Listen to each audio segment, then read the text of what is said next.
ఎడారిలో సెలయేర్లు నవంబరు 14.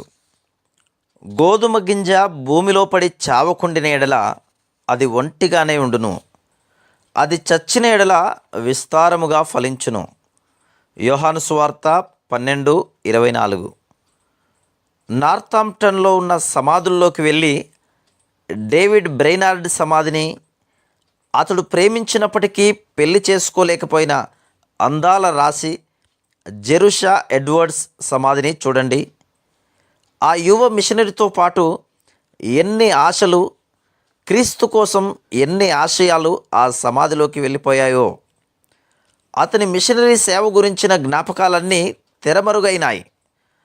అయితే తన కుమార్తె జెరుషాను అతనికిద్దామనుకున్న దైవజనుడు జోనాథన్ ఎడ్వర్డ్ గారు అతని జీవిత విశేషాలను సంగ్రహించి చిన్న పుస్తకం రాశారు.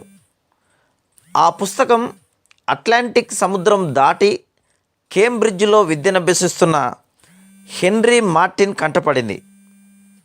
పాపం మార్టిన్ అతనికి వస్తున్న ఉపకార వేతనాన్ని, అతని తెలివితేటల్ని, విజ్ఞాన సముపార్జనని ఎందుకు వదిలేశాడు? ఇండియాకు మిషనరీగా వెళ్ళి ఆరోగ్యం పాడైనప్పటికీ లెక్క చేయకుండా ఉత్తర దిశగా ఎందుకు ప్రయాణించాడు?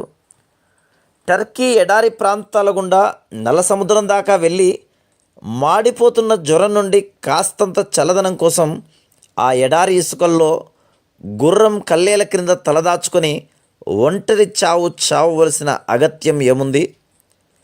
ఎందుకిలా మనుషులు వ్యర్థంగా నశించడం? యవన ప్రాయంలో చనిపోయిన బ్రెయినార్డ్ సమాధి నుండి నల్ల సముద్రం ఇసుకలో ఉన్న మార్టిన్ ఒంటరి సమాధి దాకా వేల మంది ఆధునిక మిషనరీలు ఎంతెంతమందో. అందుకని ఎడారి ఉందా, ఎల్లలేని సముద్రం ఉందా? ప్రభు, నన్నెక్కడికి పంపుతావు? నరకవలసిన దేవదారు మ్రాను ఉందా? పగలగొట్టాల్సిన బండ ఉందా? లేక పొలంలో చల్లేందుకు పిడికెడు గింజలున్నాయా? అవి ఫలించి పంట పండితే పంచిపెట్టడానికి నీ ప్రజలున్నారా?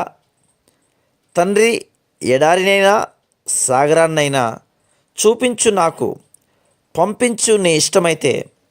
నా తనువు రాలిన తర్వాత తండ్రి, నన్ను విశ్వాసుల్లో లెక్కించు. Praise the lord.